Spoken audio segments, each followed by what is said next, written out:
She had a wonderful sense of humour and a fantastic laugh. I miss that laughter. It penetrated everything.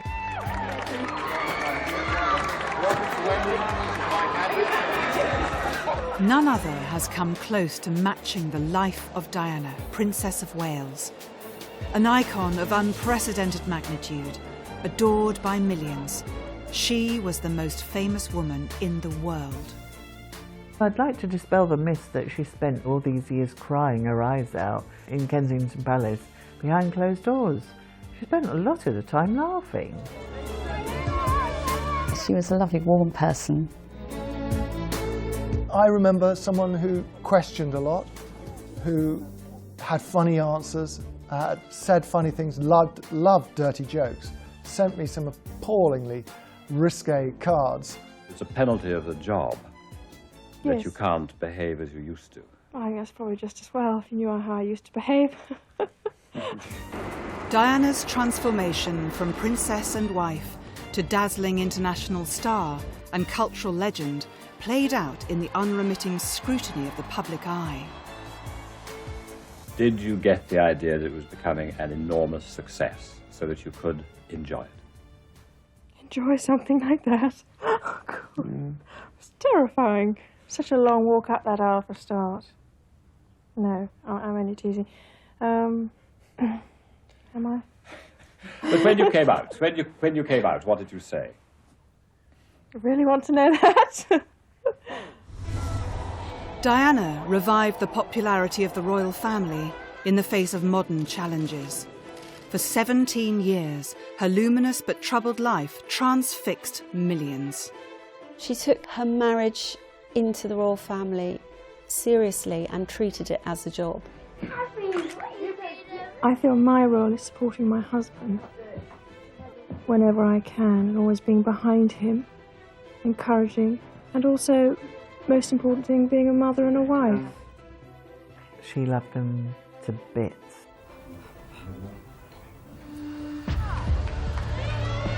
Diana's magnetism endeared her to those she met. She connected with the public in a way that was unique and extraordinary. Diana was a complete one-off, irrespective of the engagement. There are hundreds and often thousands of people. And then you have to make the question, well, why did that happen? You know, why was she so popular? It's just so beautiful. I'm just so privileged. I can't believe I did that. What a welcome, they said. And indeed it was.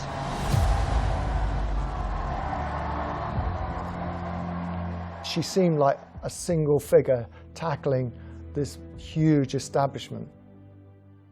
She never gave up. She had a very strong attitude. She empowered women, and I think that was really important to her. A lot of women have not so great marriages, and they could identify with her. She was a brilliant communicator. She really connected with people. That's why people loved her so much. She transformed our royal family. The irony about Diana is that she failed to realise was how many people admired her. It told you a lot about her modesty and her sort of lack of confidence in her own ability. As a parent, could I ask you to respect my children's space? Because I brought the children out here for a holiday. Right. And we'd really appreciate the space. Books, stories, anything to do with Diana that was remotely salacious sold. It was intimidating, and she found it extremely tough. At the time, self-esteem was very low, and I felt it important to give what she wanted, to feel a whole woman in every sense. Yes, I adored him. Yes, I was in love with him. But I was very let down.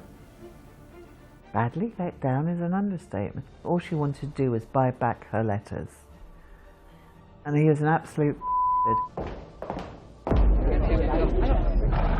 On more than one occasion, she said to me, "This is the woman who wants my job. She wants to be the new me." And she was absolutely right.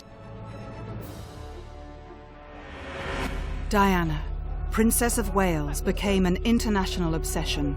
the star of a compelling real-life soap opera that captivated a global audience. Khan was interesting because he mended people's hearts, and she was a girl with a broken heart. You know, he was a heart surgeon. Sometimes I felt like screaming. She then meets Dodi Fayed within a 7-week period under the protection of his security team. She's dead. Her life was brief, but Diana, Princess of Wales, left her mark. She captivated the world and shook the British monarchy to its core. In the decades that followed, our fascination with the people's princess has not dimmed. Diana remains an irresistible and unforgettable paradox. There has been a campaign to diminish her memory. There's been lots of efforts to shove Diana to the sidelines of royal history. Mark Bolan was called in by the Prince of Wales. He was a past assistant private secretary of the Prince, brought in simply to promote the very existence of Camilla. And in a process, knowingly or otherwise, was airbrushing Diana at that stage almost out of existence. There have been those in the media in particular who have done their best to try and eradicate Diana's memory, but she's resisting. From beyond the grave, 20 years on, she's still a powerful figure, a powerful draw for many people. Everybody within the royal family, for ease of transition of Camilla, would have preferred everybody not to talk about Diana, in a way of saying, look, she's had her time, she's now dead, sorry, but let's move on. That was never going to happen. There will never be another Diana, ever. We were all robbed of someone very special. Diana did an amazing job for the royal family. I mean, she very nearly brought it to its knees in the end. She was perceived to be a danger to the monarchy. As it turned out, of course, she was its saviour. The Honourable Diana Frances Spencer was born into a life of privilege and tradition. Her parents were distinguished members of the English aristocracy. The ancestry of the Spencers was, of course, goes back into the mists of time, but is very closely associated with the royal family over a number of years. She came from a family that was very much bound up in the royal family. They'd worked for the royal family. They therefore understood the protocols. Her father was an equerry to the Queen. They lived on a house on the Sandringham estate. Both her grandmothers and 4 of her great-aunts were ladies-in-waiting to the Queen Mother. The two families knew one another quite well. Presently a guard of honour of Royal Scots Greys made an arch of swords for Viscount Althorp and his bride as they came out.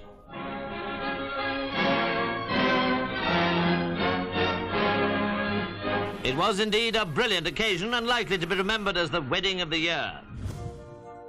On the 1st of July, 1961, the Honourable Diana Frances Spencer was born at Park House on the Sandringham estate, in the same room in which her mother, Frances, had been born. No one could have predicted the impact she would have, not just upon the royal family, but throughout the world. I mean, she used to like to dance, and she was very fond of swimming. She was always up and down to the swimming pool. She danced in the main hall and played the piano. No, she never ever said what she wanted to do. The only time I ever heard her say anything was just in fun.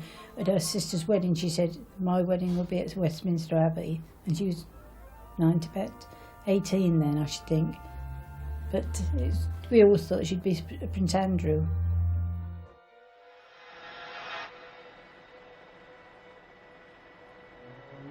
The secure calm of Diana's childhood was shattered at an early stage. In 1967, her parents' marriage ended in separation. Diana had a very difficult childhood. Her parents were constantly at loggerheads, enormous rows. Her mother was in an abusive marriage. She gave her husband the children that he wanted. She finally gave him the son he was desperate to have, the son and heir. And she then saw an opportunity to have a happy life herself. She fell in love with somebody and she went off with him, fully believing that she would take her children with her. She didn't know Diana. She left the house when she was 6. She wasn't interested in her children. Francis's decision to separate from Diana's father, I think that cast a shadow over Diana's entire life, framed very much her own marriage too. So that was a constant feature in the background, if you like. Her mother walked out. She never forgot the sound of her mother's footsteps on the gravel. And her mum said, "Oh, I'll be back in a week." And she never came back. She understood nothing about the custody proceedings. All she knew was that her mother didn't love her enough to want to be with her. In the early 60s, it was practically unheard of for a mother not to get custody of her children. But what happened was, in the custody proceedings, her mother gave evidence against her. Frances was criticised and almost demonised. Her mother was Ruth Lady Fermoy, who was a lady-in-waiting to the Queen Mother, and she was a terrible snob, and she thoroughly disapproved of her daughter leaving her earl and taking up with a man in trade. And she gave evidence against her daughter. She said that she was a bad mother, and as a result of that, Frances Shandkid, as she became, lost custody of all 4 of her children. Lord Spencer, you know, did bring his children up, obviously with the assistance of nannies, and Diana still had access to her mother. Diana was very close to her father. Unfortunately, her mother saw Diana as a rival. Like all domestic relationships within families, there are various dynamics going on. Frances was a sort of an older version of Diana. Tall, elegant, lovely lady. Very stubborn, very determined, very single-minded. And there was friction between the two of them, there is no doubt about it.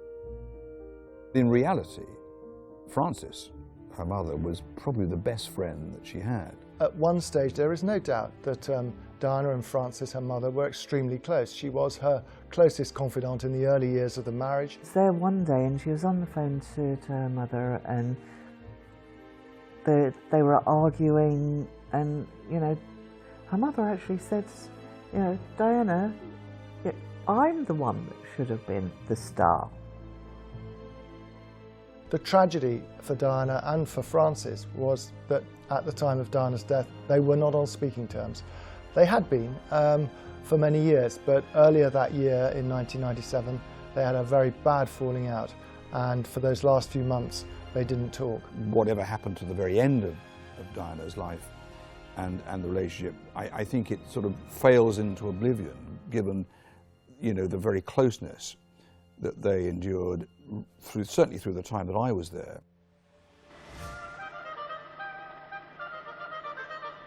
Upon the death of her grandfather in 1975, Diana's father became the 8th Earl Spencer and inherited Althorpe. Like her sisters and brother, she assumed a title and became Lady Diana Spencer. Somehow the fact that Diana was the daughter of an aristocrat and came from a very privileged background didn't matter. We took her as sort of one of our own. We thought she was the ordinary girl next door. At the age of 9, Diana Spencer was sent to Riddlesworth Hall. Good morning, Mrs. Wood. In 1974, she followed her elder sisters, Sarah and Jane, to Westheath School in Kent. I would describe it as a huge family, lots of laughter.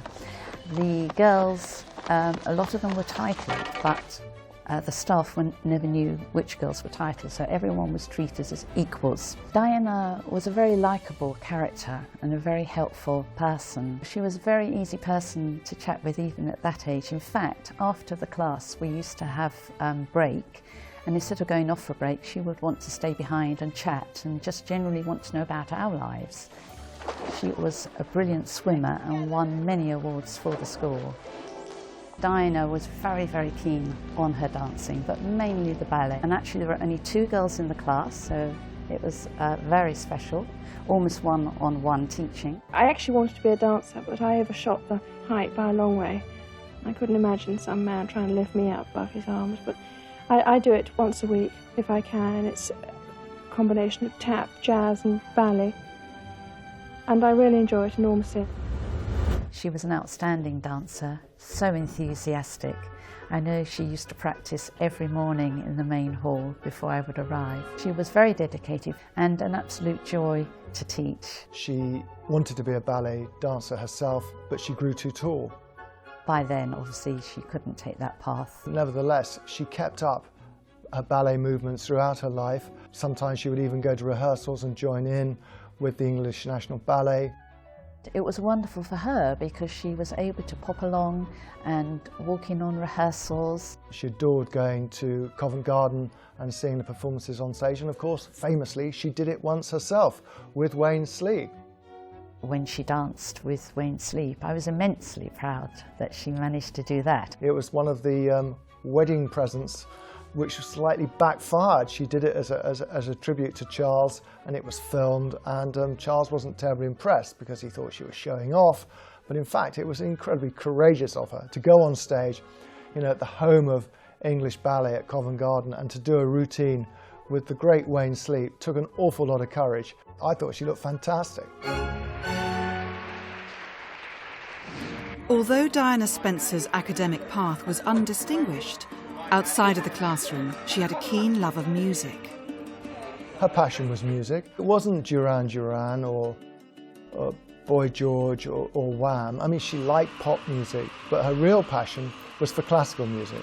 The thing I remember about her is driving around in her car, listening to music like bands like Supertramp on the one hand, and then going on to something very classical on the next. She was a great fan of opera, and she travelled over to Italy on several occasions to see Pavarotti. I'm a great believer in having music wherever I go, whether it's a headset or a radio or a record player, and it's just a big treat to go out for a walk with music still coming out with me. And I tend to listen to an enormous amount of classical music, whether it's Grieg, Rachmaninoff or Schumann, and all my family, my side of the family, are very music orientated, and that's where I picked it up from. I love it. And you still play the piano? Yes, I play that. It's nothing to get excited about by any means, but I really enjoy it. It's very therapeutic. Diana connected effortlessly with people. Her human touch endeared her to those she met. As Princess of Wales, she made a joke of her school days and her lack of academic success. On a visit to West Heath 10 years later to open a new sports hall named after her former headmistress, she recalled past misdemeanours and the price she had to pay. She said, "Oh, Wendy, I returned to the school, but I was surprised because a lot of the staff were nervous of me, and I'm just Diana." My years at West Heath were certainly very happy ones indeed. I made many friends who I often see, and in spite of what Miss Rudge and my other teachers may have thought at the time, I did actually learn something. So you would never have known by my O-level results. Diana was much more intelligent than people ever gave her credit for. She wasn't academic. Look, make no mistake, she didn't excel brilliantly at school and pass lots of exams. That was not her. She herself admitted that she didn't have a great clutch of O-levels, and would occasionally refer to herself as being the thickest member of the royal family. Diana was actually one of the most intelligent women anyone could ever meet. She pretended to be a dimwit. Diana knew exactly what was going on in politics, economics. She was very, very savvy. She was well informed. She would talk about politics. She was interested in current affairs. She used to say to me, "You know, they always talk over my head because they think I'm a spimbo, but I know what they're talking about." She was a bright girl. It was a sort of wicked sense of humour that really stood her out from other members of the royal family. Oh, what's that? Is that a present? She would be able to say something on the spur of the moment which would be quite humorous or witty. She certainly liked a joke. She had particular targets of her jokes. At Kensington Palace, poor old Princess Michael of Kent, who was her closest neighbour, often was on the receiving end. She liked to play jokes on people and tease people, but not in a bad way, just in a fun-loving way. I bought her an outfit to wear, which was a thong, and thongs were just sort of coming into the fitness world fashion, and she was very happy to wear it. Diana raced out in very revealing gym kit and surprised Princess Michael as she and a whole bunch of rather stuffy friends were going off to the races. She wanted to embarrass them, which I think she did achieve. She was with her friend Simone Simmons, and they were covered in some sort of avocado makeup. They were doing a sort of deep cleanse on their face, and they thrust their faces together out of the window, looking like a pair of Martians, as Princess Michael was again about to get into a grand car to go off somewhere important. I went there one day and I was waiting downstairs in the formal interview room, and while I was sitting there, there's a beautiful cat that came through, and when Diana walked in, she said, "Oh my God, you like cats?" I said, "Well, you know I do." She said, "Oh, I forget, you've got 3. Yes. She said, "Would you like another one?" I said, "I don't mind." She said, "Well, this cat's very, very unhappy living with Princess Michael, as is everybody else that lives there. So would you please take her home with you?" I said, "I'd love to." She said, "Paul, go and get a box." So he went and got a box and said, "Do you know the cat's been chipped? Microchipped." And Diana said, "Wouldn't it be funny if we both ended up in prison?" In the early years, she was friendly with Princess Michael, but things changed. They didn't get on as well. They perhaps should have done. She didn't like Princess Michael of Kent, and the feeling was mutual. She had a wonderful sense of humour. You wanted to laugh anyway. Whatever the joke was, you'd laugh because of her. And the princess found it hard to suppress a girlish attack of giggles on seeing her husband in a hard hat.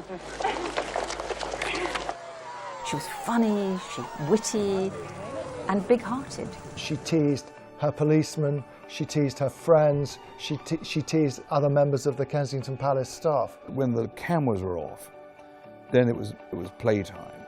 I remember coming back from New York, and we'd arrived at Heathrow, and she said, "Oh, you must ring up my hairdresser." I said, "Well, what do I want to know his hairdresser for?"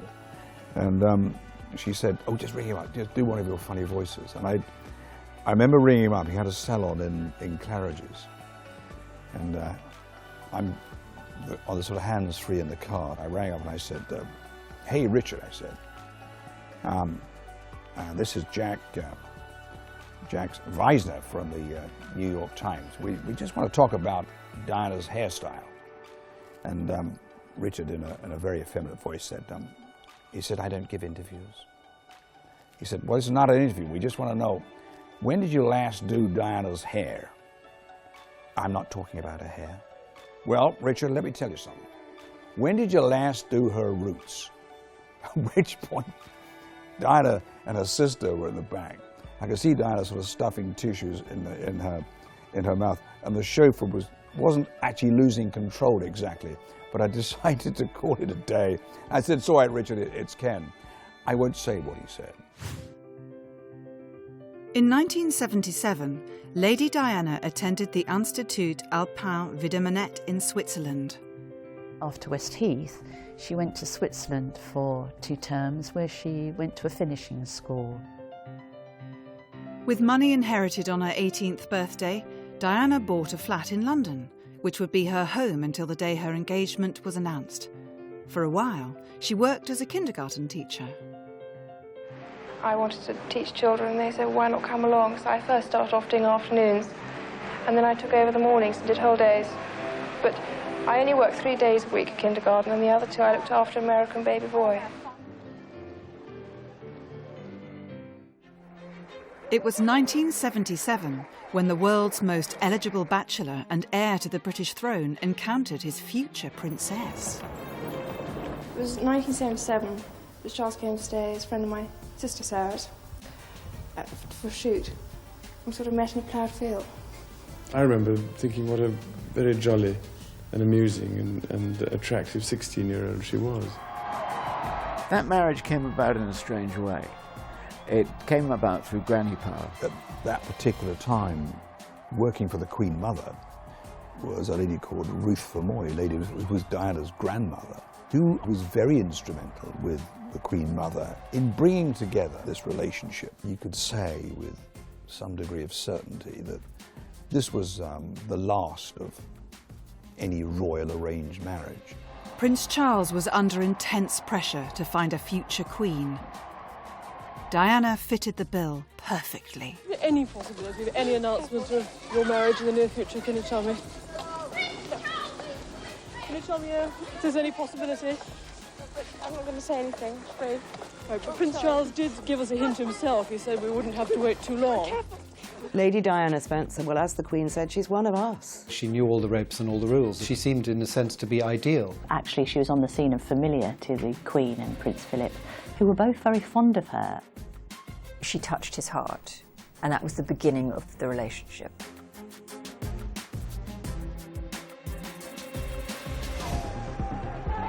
Life for Diana changed instantly, and she was bombarded with press the whole time. And I think she coped with it admirably, and she was very gracious, but I know that she wasn't really happy about it. Will you be back at all? Her flat in London became absolutely besieged by the press, by photographers. They followed her everywhere she went. And that was effectively the end of Charles and Diana being able to explore their relationship, get to know one another. They scarcely knew one another at that point.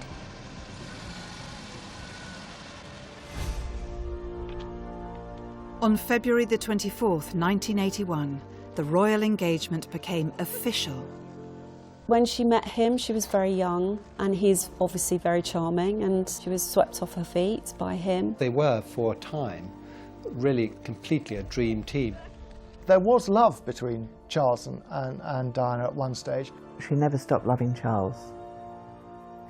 And right to the very end, she loved him. Diana was genuinely in love with the Prince of Wales. Well, she told me she was, and I have no reason to disbelieve her, but I'm not so certain about the Prince. They liked the same things, they had the same interests: complementary medicine, organic foods, organic farming, you know, natural, you know, going back to basics. They both had a brilliant sense of humour. When they became engaged, they still scarcely knew one another. That was the real tragedy of the whole thing. If 6 years later, if they would have got married, they'd never have got divorced. Unfortunately, she was too young. When Charles met Diana, he wasn't really free emotionally to give himself to her as she gave herself to him. Camilla was in the way, and Camilla was always intent on being queen. Prince Charles, of course, as we since discovered, was already committed emotionally to another woman. The whole Camilla thing was an ongoing plague in Diana's life, really. She recognised very early on that this was not going to be a bed of roses. Yesterday you were a nanny. One day you would, in all likelihood, be queen. It's a tremendous change for someone, I may say, of 19 to make all of a sudden. It is, but I've had a small run up to it all in the last 6 months. And next to Prince Charles, I know I can't go wrong. He's there with me. And I suppose in love. Of course. Whatever in love means. We all laughed, or a lot of people did, but I actually believe he was actually being honest. He was involved with Camilla right the way through the engagement. Famously, she gave him cufflinks and little tokens of love that he actually took on his honeymoon with Diana. In arranged marriages in the past, you know, it was accepted that the Prince of Wales and so forth had mistresses, but Diana was not prepared to go down that line. And so the marriage really got off to a bad start. People talk about their divorce, their relationship as being very complex. It wasn't very complex at all. I mean, here was a relationship, like any other relationship, where one of the parties is having an adulterous affair.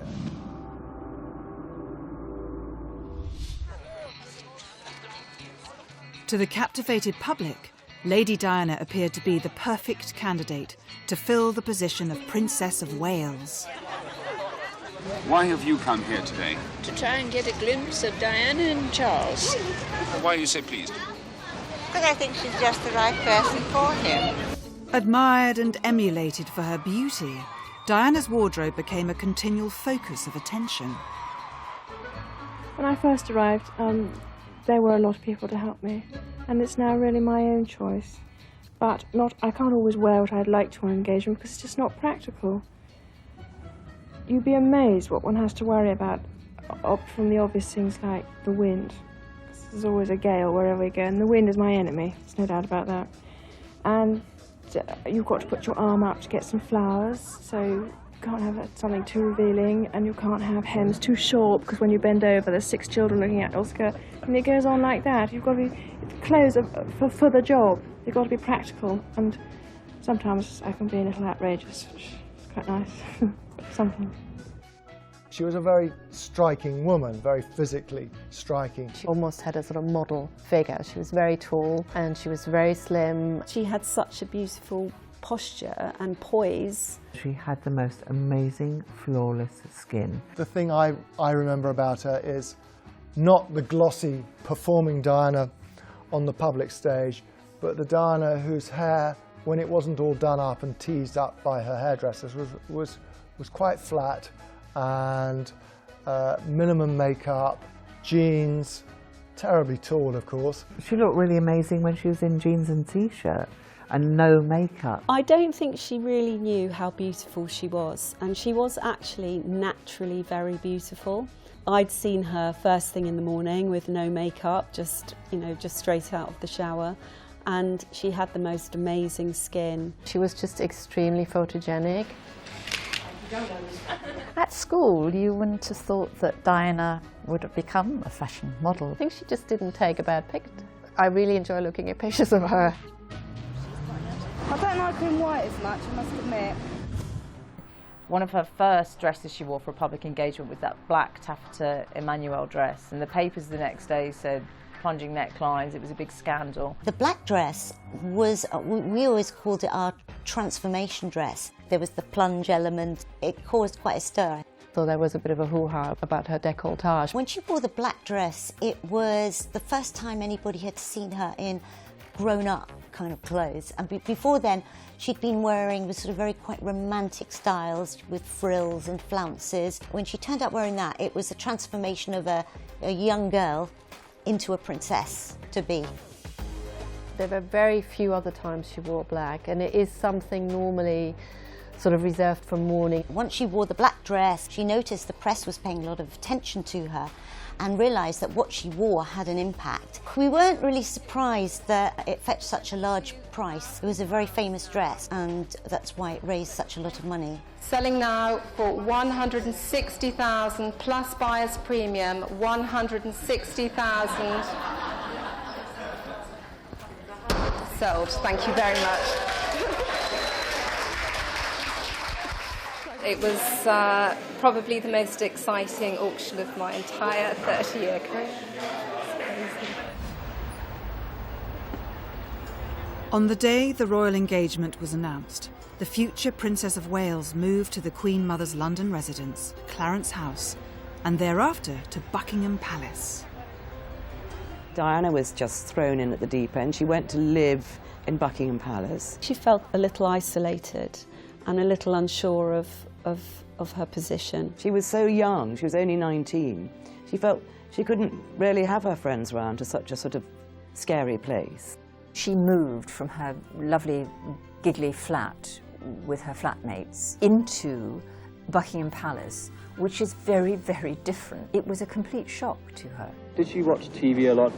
Did you have any favourite programmes? Oh, God. Crossroads. Did you share that like? Unfortunately, yes.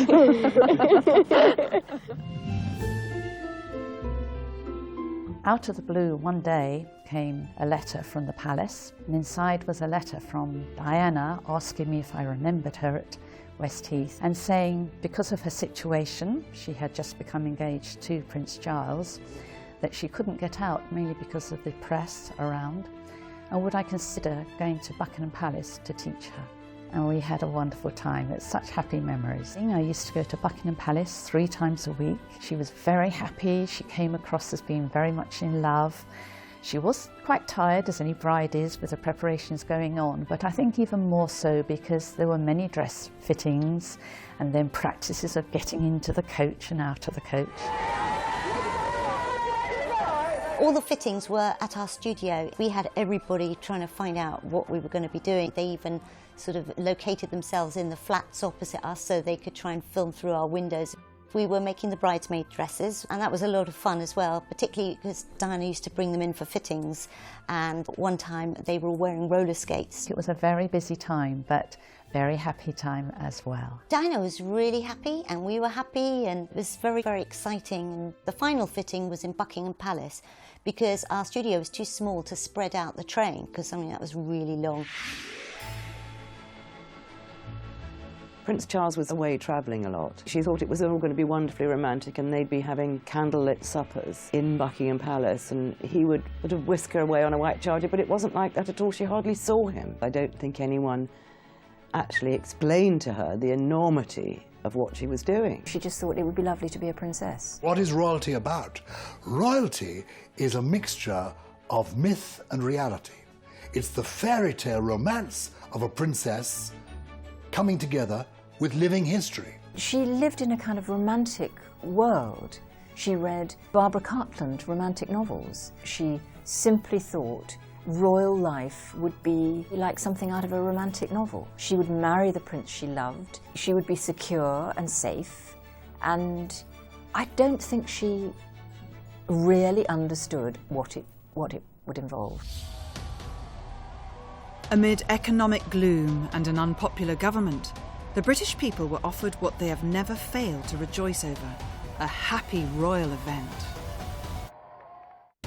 We'd been through some very tough times. There was a recession in Britain, and also we just had a series of riots in Brixton and in Liverpool, and suddenly the royal wedding happened. It was high summer and London was on fete. Everybody felt very happy and elated by it. I was reporting on the royal wedding for the Mail back then. I remember being out the night before, talking and interviewing to lots of the people who were camping out on the street all the way from Buckingham Palace to St Paul's Cathedral. As dawn came up over London, preparations for the parade were well advanced. Horses were made to get up early. Outside Buckingham Palace and all the way to St Paul's, the pavements were jammed with well-wishers. On the 29th of July, 1981, Lady Diana Spencer's life would change forever. Though still a commoner, the pretty English girl will be transformed into the third lady of the realm, Princess of Wales. We were all waiting on the steps and it was all very quiet, and it kind of finally sunk in that this is it. We hope everybody likes the dress. And a wedding dress that has been a carefully guarded secret. Resplendent ivory silk taffeta, trimmed with antique lace and a long, long train, all 25 feet hand embroidered. As bewitching and romantic a bride as ever touched the heart of the world. I thought it was exquisite, so beautiful. One of the sort of outstanding things that people seem to remember is this really, really, really terribly long train. But that long train is a bridesmaid's nightmare. We noticed that there was some wrinkles there in the dress, and my heart must have hit my knees. We knew the taffeta does tend to wrinkle, but we also knew it pulled out because it was quite heavy taffeta. It took quite a while to arrange her when she came out of the carriage to make it sort of look right. It was kind of romantic, dramatic, theatrical. The dress was made of silk taffeta and we had it specially woven. There was a lot of fabric. The amount of tulle that we used for the petticoat must have been hundreds of meters.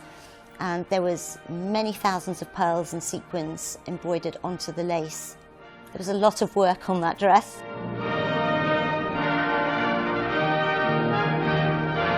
I had an end chair in the aisle, and obviously I was looking back to see Diana coming.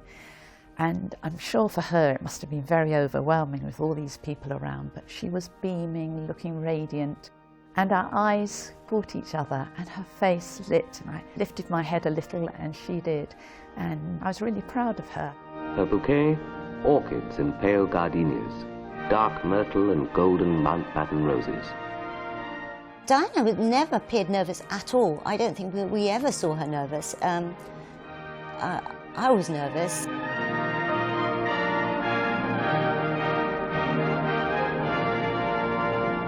So Charles and Diana come together before God and the world to make their vows. each to the other.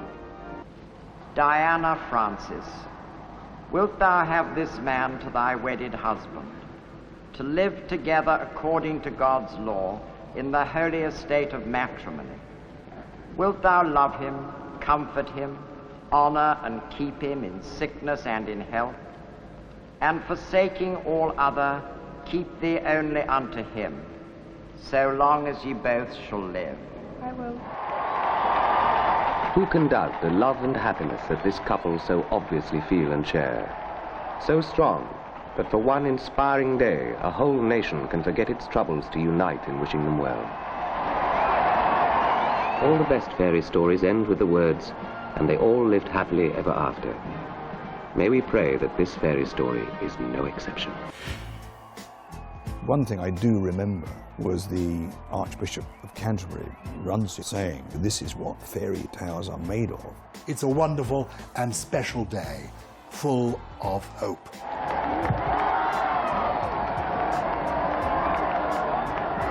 It quickly went wrong. Although it was a fairy tale, it had an incredibly unhappy ending in so many different ways. On Diana's wedding day, she said her initial instinct, because that's when she found out about Camilla, her initial instinct was to turn and run. Her family wouldn't let her do it. Behind the newlyweds comes the Queen, accompanied by the Earl Spencer. Prince Charles couldn't let go of his mistress, and the tragedy unfolded. The Camilla issue was clearly in open court. You know, really, how do you sort of reel back from that? It was a difficult one.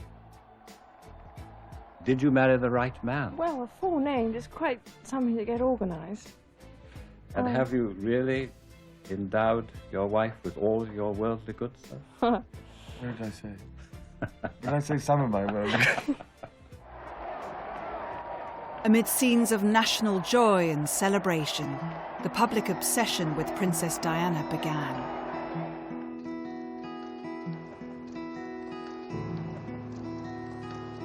How are you enjoying married life?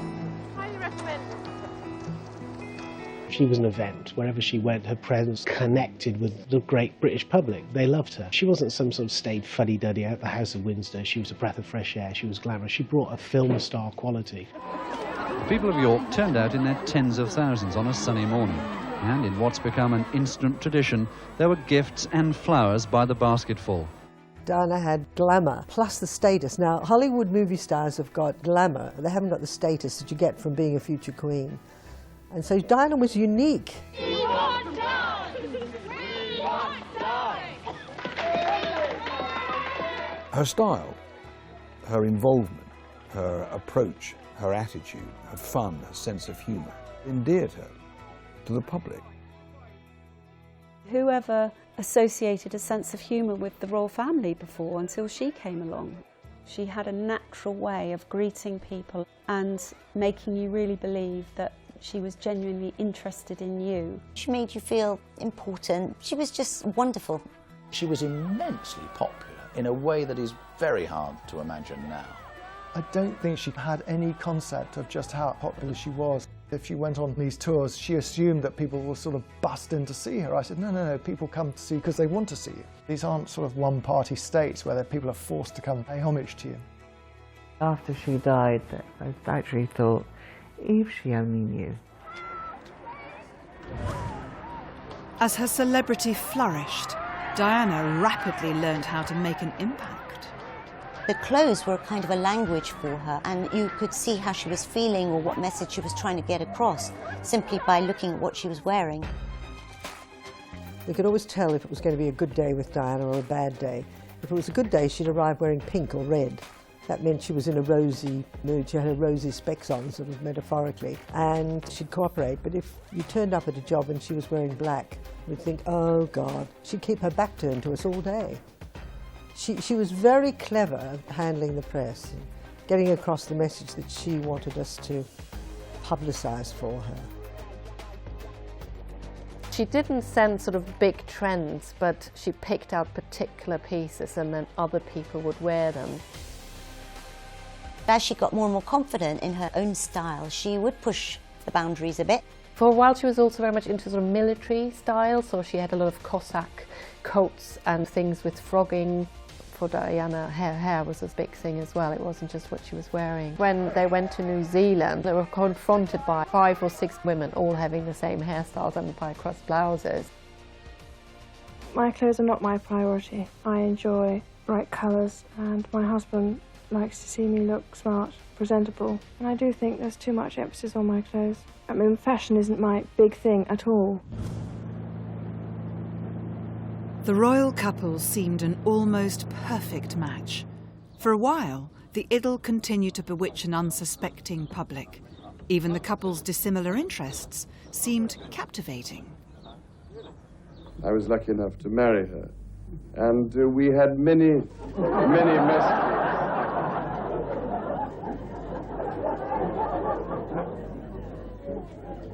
It's amazing what ladies do when your back's turned. Do your tastes coincide? On what? Pop music. Well, yes, sometimes, yes. Not always. I mean, some I don't, and you don't necessarily with mine. Well, I've got a reputation for liking all the people we go to concerts with, but we go and hopefully it's going to raise money for my husband's charities. But we're great, both of us love classical music and the opera and the ballet, and go whenever we can to see it. Charles came back one day, and normally if Charles came home we'd have to sort of disappear while he came in and got settled.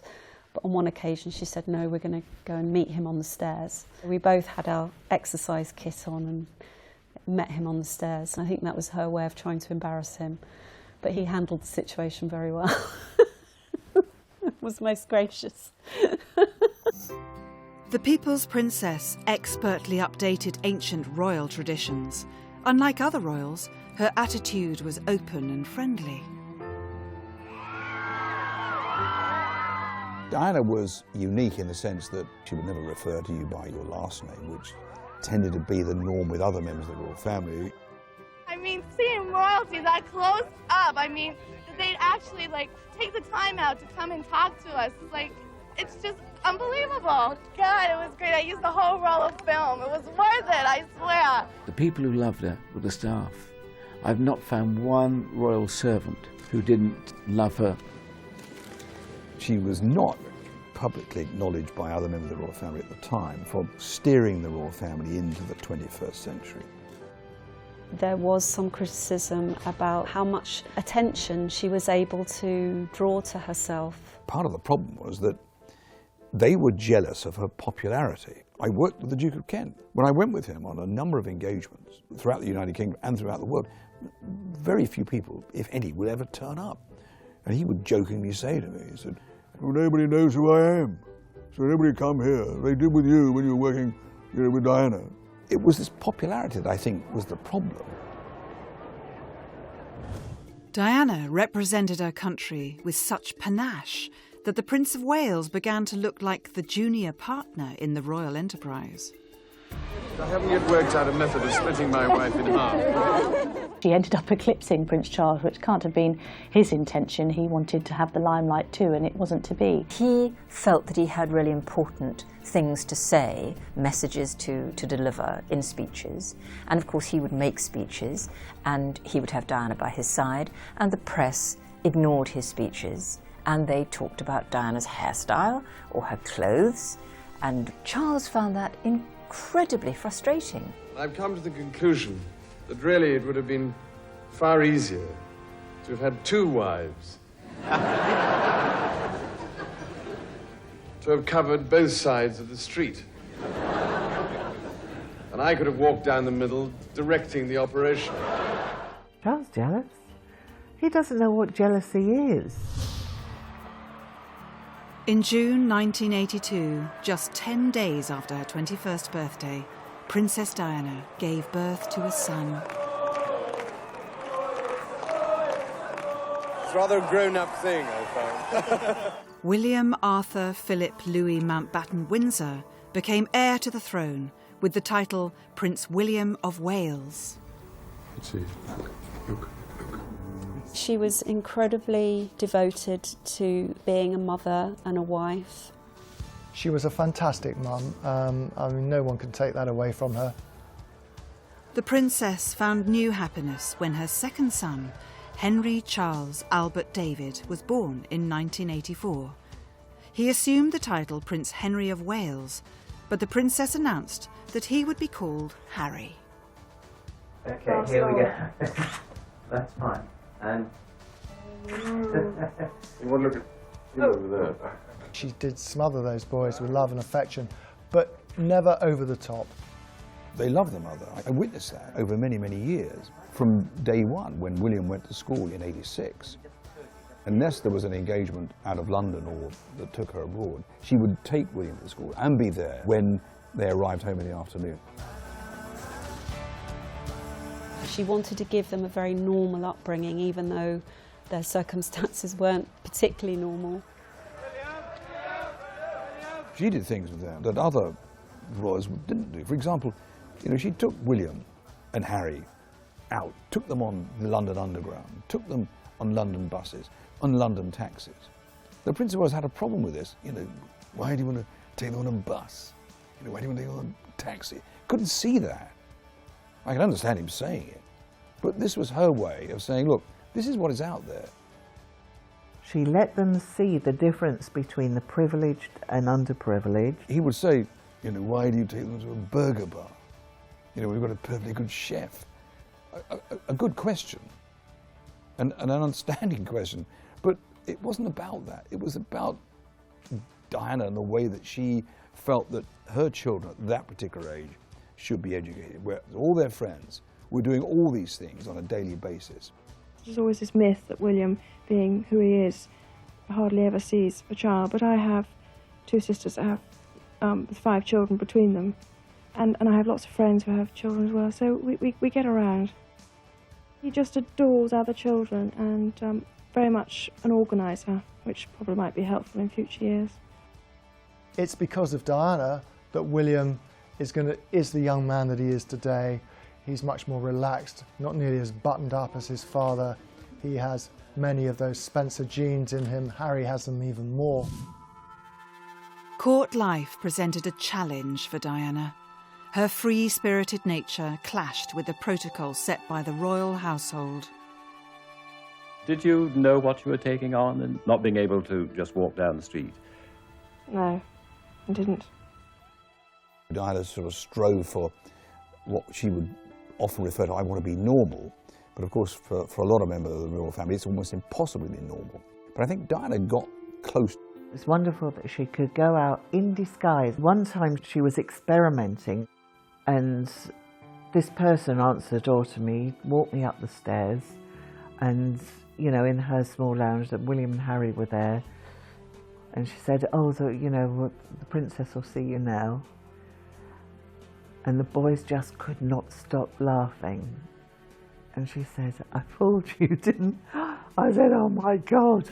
Does it get complicated? You can't go shopping now, can you, as you were able to do before you were engaged? No, certainly not, and nor do I have the time in which to do it.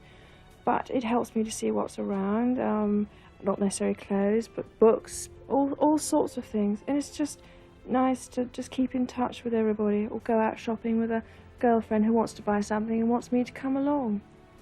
In spite of the media, you know, putting her in the spotlight, she put on her wig, wore what she wanted, came for walks on Hampstead Heath, went to the charity shop with me in Camden High Street.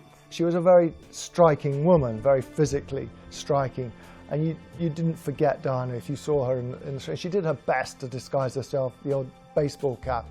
And on this one occasion, we were walking on the Heath, and someone goes, hey, is that Diana? And I said, no, I'm her twin sister.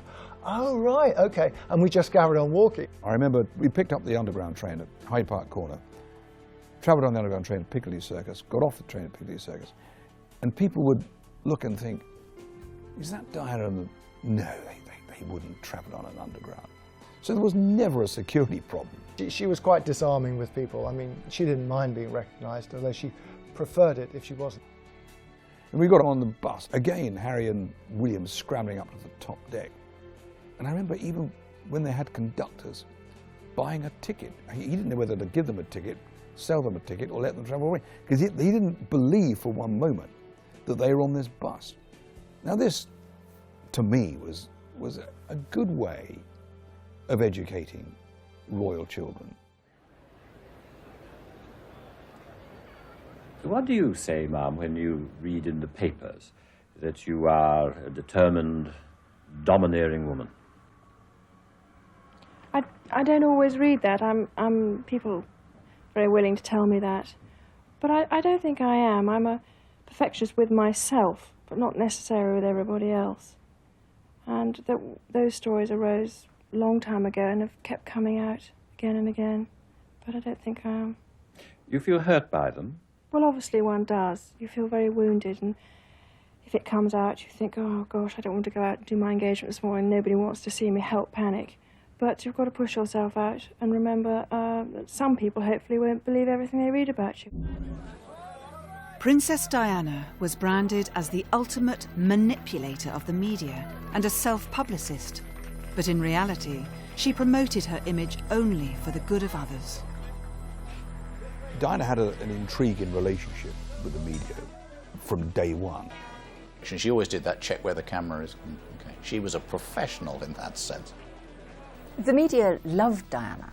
They saw the funny girl who was incredibly helpful, and you know, you go on a tour with Princess Anne and she will not stop to have a photograph taken. She will turn her back on photographers. She will do anything not to be helpful. Diana went out of her way to be helpful, and so everybody fell in love with her. She was a great worker of the media and a manipulator too. And she'd made, you know, friends and contacts within the media that she worked to her advantage. I wrote about her almost every day. She became a daily part of my life. You couldn't have had more coverage. Diana was in the papers every day and often on the front cover.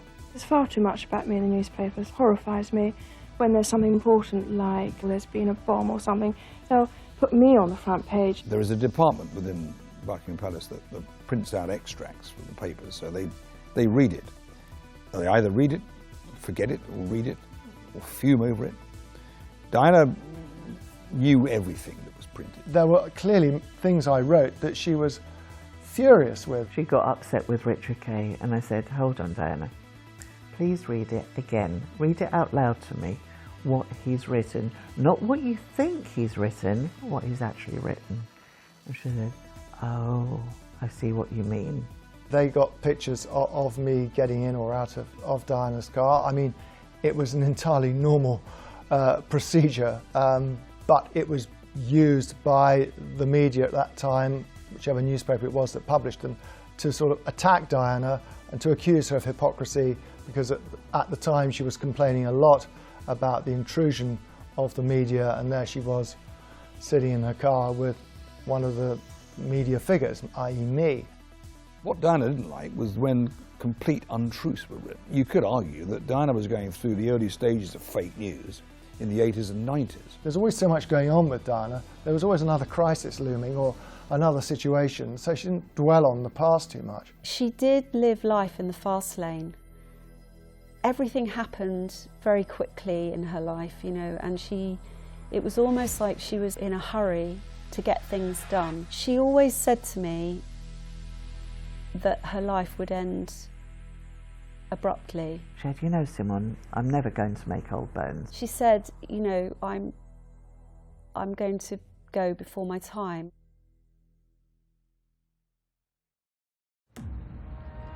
At first, all seemed well with the royal marriage. There was little hint of the troubles ahead. After William's birth in 1982, Diana suffered with postnatal depression. Diana did have difficulties, there's no question. I mean, she certainly suffered from postnatal problems after the birth of Prince William.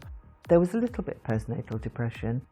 She suddenly, as far as Charles was concerned, she changed before his very eyes.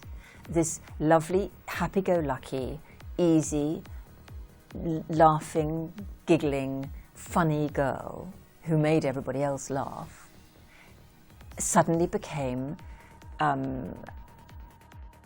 angry, jealous, uncooperative,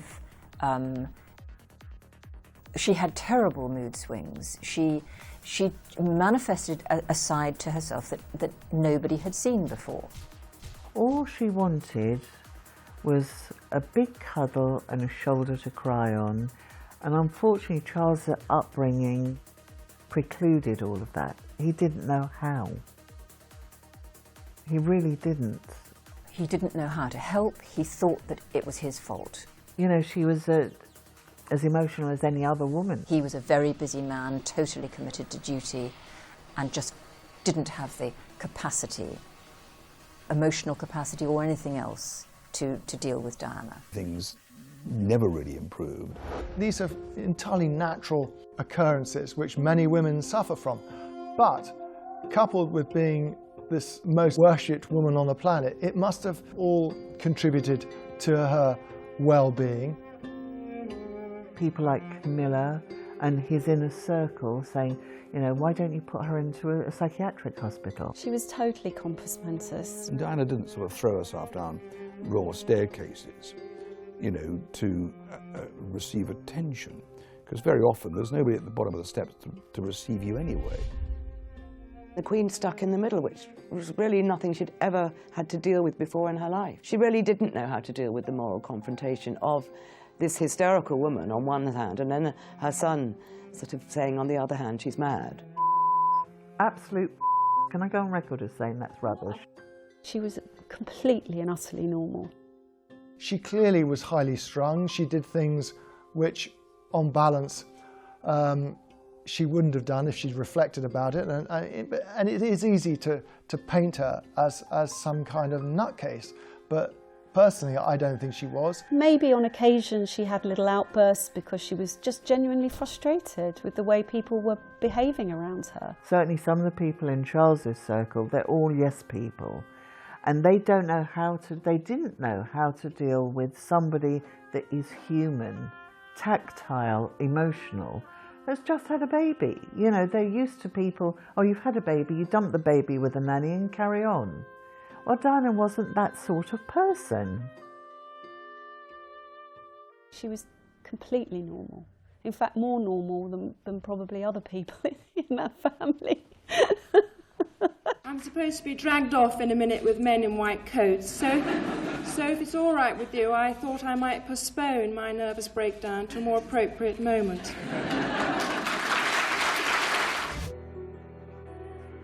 There was one time she said, I need to do some shopping at Ken High Street. And I said, no. Well, okay, right. She said, well, you can park the car. Now, this was rather strange because that would never be said. Anyway, I said, look, I'm not here to park your car, but I parked it near the Israeli embassy in Kensington High Street.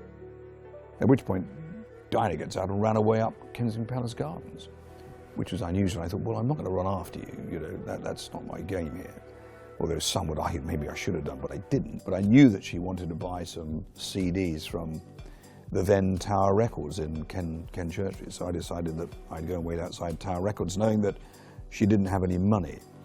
Anyway, she eventually came out, and I gave her the money to pay for the Tower Records, and we got back, and I said, you know, what was all that about? I think it was just a moment of pique. She wanted her own space. In the end, she dumped her bodyguards. I think you're very fortunate to have your patron here today. I'm supposed to have my head down the loo for most of the day. She did tell me that she thought she was bulimic. It was brought about by the disharmony, unhappiness in her marriage. It began when she was on honeymoon. She was making herself vomit. There may well have been an eating disorder in the very early stages of her marriage, but it was certainly nothing on the scale that certain sections of the media actually would have you believe. At one point I said to Diana, I said, have you looked at yourself lately? She says, what do you mean? I said, well, you turn sideways and you're like an ironing board with boobs. And you've got these pointy shoulders that are becoming lethal weapons. She looked quite shocked. I said, no, it looks horrible. I said, look, you can start counting your ribs back and front. I said, this is not acceptable. She did listen to me. We were in Delance's cafe around the corner in Camden. I said, go on. I said, a little bit of what you fancy does you good. So if you had a cappuccino and she had a chocolate croissant. When Diana spoke publicly about bulimia, the effect was powerful. It led to a greater public awareness and a better understanding of the condition. Eating disorders, whether it be anorexia or bulimia, show how an individual can turn the nourishment of the body into a painful attack on themselves. I don't believe she had an eating disorder. I think, like any young woman, your emotions affect your diet. We all do it. When we're feeling a bit low, we go for the chocolate and all the bad things that we know we're not supposed to eat, or we feel so emotionally strung out that we can't eat. We feel, your stomach is in a knot and you just can't eat anything. And I think that that's what she was going through. The media have a great way of exaggerating the problem, and I think bulimia was a classic case of that. Because it's good reading. It was just because of the stress and things that she was having to deal with at the time.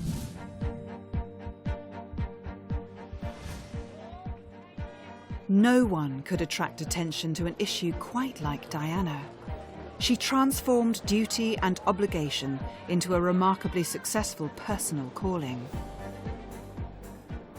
She had a natural affinity with the sick and the young and the old and those who needed care, and it's something which can't be faked. She will do what she does best, comforting the sick and the dying. In her words, a queen of hearts.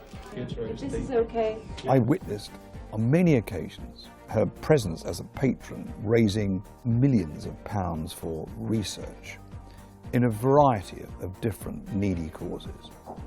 Diana broke all sorts of moulds by tackling the AIDS crisis. When she became involved in AIDS in the mid-1980s, it was still seen as a gay plague, that it was a disease that could be transmitted by touch. At that particular time, people talking about AIDS was something that was really shunned. Diana did a fantastic thing, and that was shaking their hands.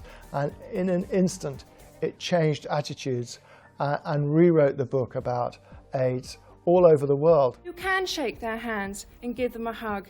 Heaven knows they need it. The royal family didn't like that. I mean, on more than one occasion, she told me that other members of the family said, why can't you do something nice? I.e., what you're doing is not nice. I remember a meeting she had with the Queen who said, why do you want to get involved in something like that? She always said, well, look, I have to go where I'm needed, where I'm wanted, and people want me to help out in these issues. Now, you both like skiing, and yet every year it has become irregular. You don't appear to hit it off exactly eye to eye on the slopes. What is the secret of this? Don't we? You two read papers. If I can help it. I suspect most husbands and wives find that they often have arguments. But we don't. No. But occasionally we do, because I mean, No, don't. I'll go on longer sometimes. Yes, but I'm faster. There we are. The princess would have welcomed reconciliation with Prince Charles, even in the terminal stages of their marriage. I do know that she did genuinely want that marriage to succeed for herself and, of course, for her two children. She desperately wanted to make it work. Camilla never went away. She was obsessed about this one woman and convinced herself that Camilla had been in the marriage throughout. It was a sort of paranoia. It was rather sad because there was Diana in the short years of life being criticised or being publicly humiliated by friends of the Prince of Wales and national media saying that she was obsessed, she was paranoid, and even friends of the Queen saying that she was damaged goods. I knew that these were false statements because they were untrue. Because actually Diana was right from day one in 1981. This was the first picture of them taken in public from 1975. At that time, of course, both were single, each of their divorces many years away. I remember on one occasion, it was Camilla's sister's 40th birthday, and She and the Prince of Wales went to that birthday party. I think everyone was surprised that even Diana accepted that invitation. There was a certain amount of mischief here, I think, on Diana's part, because she knew that Camilla would be there, but since the invitation was addressed to both of them, I don't think the Prince of Wales expected for one moment that she would attend, but she did. When we arrived at this house, Diana was, you know, stunning as you'd expect.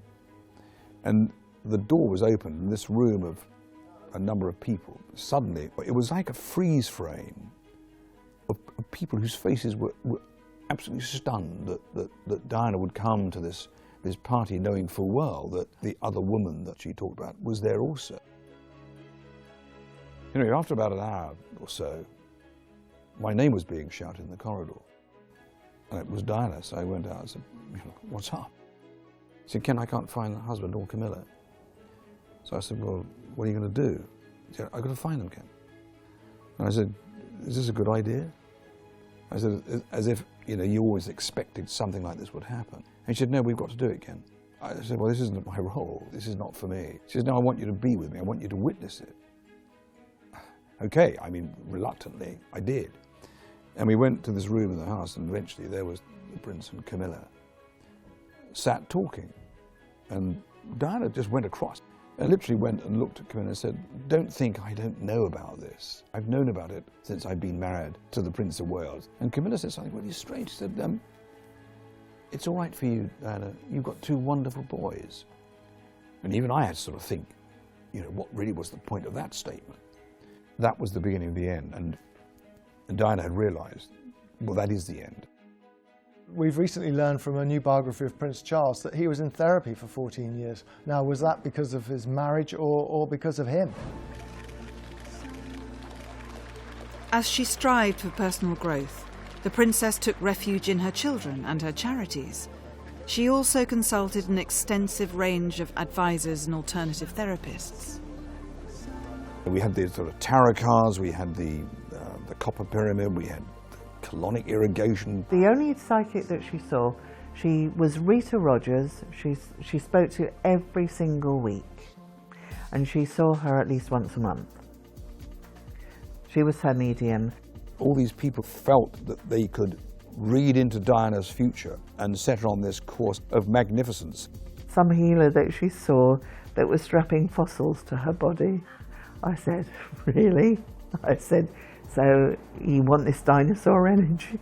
Absolute and total nonsense, which actually did little for Diana personally, except take substantial amounts of money out of her bank account. When we went through her cupboard of complementary medicines, thousands of pounds worth of stuff that she didn't need.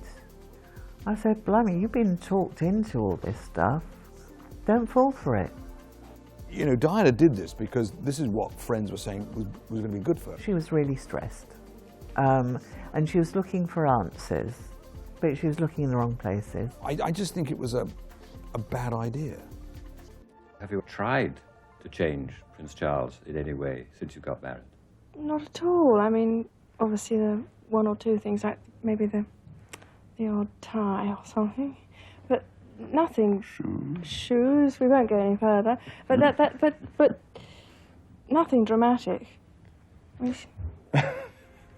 Diana was very interested in alternative and complementary medicines, much like Prince Charles. It's one of the few things they actually had in common. She saw Madame Vassaux one time. You know, that was Fergie's psychic. You know, sitting in this, you know, with this pyramid thing. There was a copper pyramid scientist, you know, and I remember taking her to a property in Belgravia. I dropped her off at this house that was a fire hazard. There were these thousands of candles placed on this stairway. She was taken to the roof and sat underneath this copper pyramid. It was as though a plumber had some excess copper tubing and had made this pyramid out of this copper tubing. And there seemed to me to be some, like, a milking stool in the middle of it. The pyramid was because of the energy that's transmitted through a pyramid. Sorry. The lady, I think whose name was Madame Vassaux, I think, said, "Oh, Diana would like you to see her under the pyramid." And then I went to the roof, and there's Diana sat on this milking stool under this copper pyramid, and there's a hole in the roof. And I said, "What are you doing?" He said, "Oh," she said, "I'm letting all the evil spirits go out through the roof." I said, "I think you better come downstairs." And she said, "Why are you laughing?" I said, "Look, ma'am, I'm not laughing at you. I'm just laughing at the situation that we're in." Anyway, we left. And these treatments, I suppose they were often referred to, did die, thankfully. As she became ever more alienated from the royal family, Diana struck back. In 1995, she gave an explosive television interview in which she took the opportunity to unburden her most deeply felt grievances. She wanted it to work, but that statement in the Bashir interview, that there were 3 of us in this marriage, was the sole reason why this was never going to work. She felt that the way to sort of reach out to people was to speak over the heads of the media, but directly to them through television. My feeling at the time, and I told her, was that this could be potentially damaging. She was very pleased with what she'd done at the time. She thought it was a great performance, and she was thrilled, and she rang up her friends and said, "You must watch, you must watch." She phoned me up the day after the interview, and she said, "Did you watch television last night?" I said, "What did you think?" I said, "You made a real prat out of yourself." Afterwards, I think she regretted it bitterly. She was horrified. I said, "Why on earth did this happen?" Martin Bashir was supposed to be doing a programme about your charities. What happened? Desperate people do desperate things. He duped her into it because he got her at a weak spot when she was a bit down. She was hugely criticised by the press and the media and the establishment. I said, "Who advised you to do this awful thing?" She said, "Well, Fergie and Ruby Wax." I said, "Yeah, the brains of Britain." Oh my God. I took a very strong line in the paper about her decision to do the Martin Bashir interview and criticised her over it. She wasn't very happy with what I said. Where I think she made a mistake was questioning Charles's suitability to be crowned king, and she later acknowledged that she wished she hadn't said that. She was completely distraught. And then to compound things, obviously, she got a phone call from Buckingham Palace from the Queen to say, get divorced. That's it. You've got no choice now. The Queen decided that this tit-for-tat war couldn't go on. The irony is, and this is my main point, is the public loved her even more for it. The public all flocked to her side. Whatever happened, whatever mistakes she made, people still supported her. And I found that quite remarkable. 4 weeks after the explosive Panorama interview was broadcast, the Queen wrote to the couple urging them to divorce. The initial stages of the divorce was very difficult because they threatened her access to her boys. He'd agreed a settlement. They had divided up the children so that they could have the children equally. Diana got the access to the boys. She had 1 weekend in 5, which isn't much, but don't forget they were at boarding school as well. It must have been tough for her, rattling around in that huge apartment at Kensington Palace when boys were away at boarding school. The finalisation of the divorce in August 1996 enhanced Diana's sense of liberation. In 11 years, she had transformed into the global epitome of high fashion, elegance and sophistication. This was the beginning of a new life for Diana, which of course ultimately led into Diana's giving up protection and leading this independent life, now without a royal title. She said, "At last I'm free." And we know what freedom gives people. She phoned me up, she said, "Are you watching this on television?" Trevor MacDonald and the monarchy debate, she told everybody, "You've got to phone up. You have to say that you want to abolish the monarchy." It's just because she didn't want Charles to be king. Obviously, William and Harry weren't interested in getting involved until the time came when Trevor MacDonald said, what does the public think about, will Camilla ever be Queen? And Harry picked up, who's Camilla? And then William said, don't you know? Diana said, hold on a minute. Harry, it's time for bed. Come on. In the year after the divorce, relations between Diana and Charles were once again on an even keel. Diana and Charles became very friendly after the divorce. There were flashes of the old Charles and Diana. His helicopter landed at the back of Kensington Palace and he wanted to pop into the palace to use the loo. And he phoned ahead. One of the servants picked up the call and told the princess, and she said, yes, of course he can come in. We'd be on the phone and she said, oh, I've got to go, my ex he wants to use the toilet. And then Charles comes out, and as he comes out to get into his car, Diana comes running out and says, same time next week. And of course, the policemen don't know what to look. Charles got red with embarrassment and got into his car, and he did laugh. I mean, they did laugh. I mean, it was a joke, but it was quite a funny one. They became very, very good friends. That's why Charles was devastated. When she died, he cried his eyes out. Diana inspired a nation with her compassion and kindness. And in her final years, she would meet the man who, in turn, inspired her. When she started seeing Hasnat Khan and she'd met her Mr. Wonderful, she formed a relationship with Hasnat Khan, consultant heart surgeon these days, and at that time a young doctor, but of Pakistan heritage, so someone entirely different for Diana in that regard. Like she said, he was the only man in her life that didn't want anything. Even when she offered to pay to repair his exhaust because the car kept backfiring, and we'd be on the phone and she said, can you hear that? I said, that's really embarrassing. She said, do you think we could be arrested for this? I found her a very normal person. A normal person with great qualities, and I think she did a great work for the country and for people all over the world. Diana was she used to say, we could live in a 3 up, 2 down semi. I said, yes. And pigs are going to fly. He would have seen it as very tricky to pursue a life with her as her partner and she as his partner. He quite rightly viewed the prospect with some trepidation. That sort of life could never be, but it's what she wanted. He didn't think he'd be able to continue carry on his work as a heart surgeon because she would completely overshadow it, everything they did. There would be no privacy.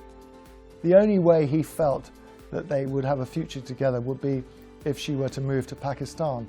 And that, of course, threw up difficult problems for Diana. She went over there, she met his family to see if she could adjust to life over there. And I don't think she felt she ever could. She really liked the days she spent here, I think. There was real love between them, but she and Hasnat had realised that their relationship could not go on, or at least it couldn't be developed in perhaps the way that Diana wanted it to. He's a heart surgeon. You cannot pin any doctor down.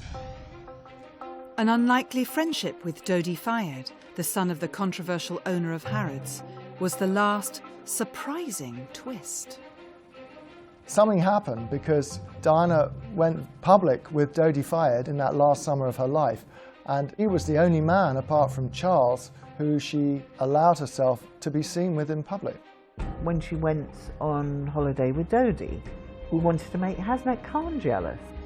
Diana had 2 holidays that summer. She went with the boys at the invitation of Muhammad al-Fayed, and they met the Fayed family, but they went back to England and joined their father. Diana then went back and had a second spell in the Mediterranean on the yacht with Dodi. Here was a man, sophisticated, worldly, cosmopolitan, who had all the toys, if you like, that she was used to, the private jets, the security, the limousines, and of course the endless bank balance. And he could take care of her, and I think she found that enormously attractive. Shining through the blurry images from the Mediterranean during those last few weeks was a personal joy which Diana made no attempt to conceal. They could have had a future together. I don't know whether they would have had a future together. Diana and Dodi knew each other 15 days in total. That's throughout their whole lifetimes, only 15 days. I spoke to Diana 5 or 6 hours before the tragic accident. She rang me. It was a routine conversation. She was coming back the following day. She was tired. She was ready to get back home. She asked me a lot about what William and Harry had been up to. She was upbeat and happy. She was tired for sure. But yeah, she sounded happy. Definitely. She said she was happy. Diana, Princess of Wales, pounded to death. You, press that killed her. You're the scum. Yes. We're here to pick the bones. The paparazzi and the press and the media are not assassins. Dodi Fayed was obsessed with the media.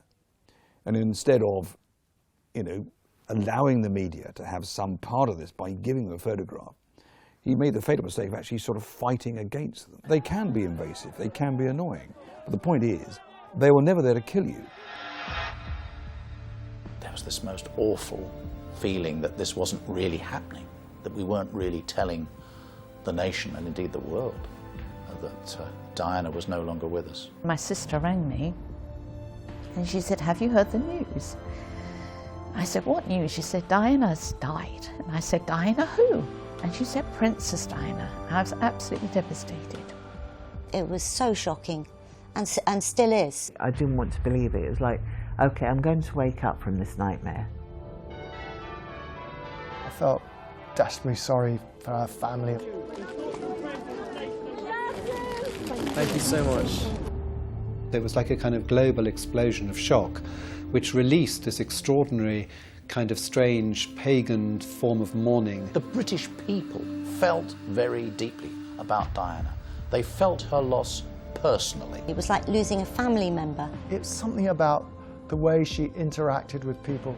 How else can you explain why hundreds of thousands of people turned up in London that week between her death and her funeral? People who didn't know her at all, people who I saw sobbing in the street, bringing flowers. This was someone they didn't know, yet they thought they knew her.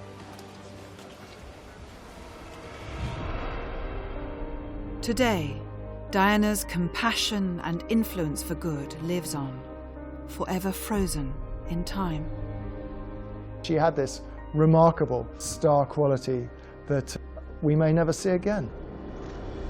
She made her mark in life as a wonderful ambassador for the UK and for all her charity work she did. This is something that Diana was always going on about. No one's ever appreciative of my work. She wanted acknowledgement, wanted someone to say, "Hey, thanks, this never happened." I'd like her to be remembered slightly better than she has been up to now. I feel glad that William and Harry are at last showing some real interest in acknowledging her position in the country by announcing this plan for a statue. Diana's legacy will always be the boys. What we see now is that William and Harry are continuing that legacy. Look at the Centrepoint charity that Diana got involved with. William's now patron of that. Harry with the Help the Heroes charities and all the sort of work that Diana pioneered in the 80s and 90s. This is part of Diana's legacy. They're doing exactly the same. These two young modern royals that are the direct product of a woman that did change the face, in my view, of the monarchy.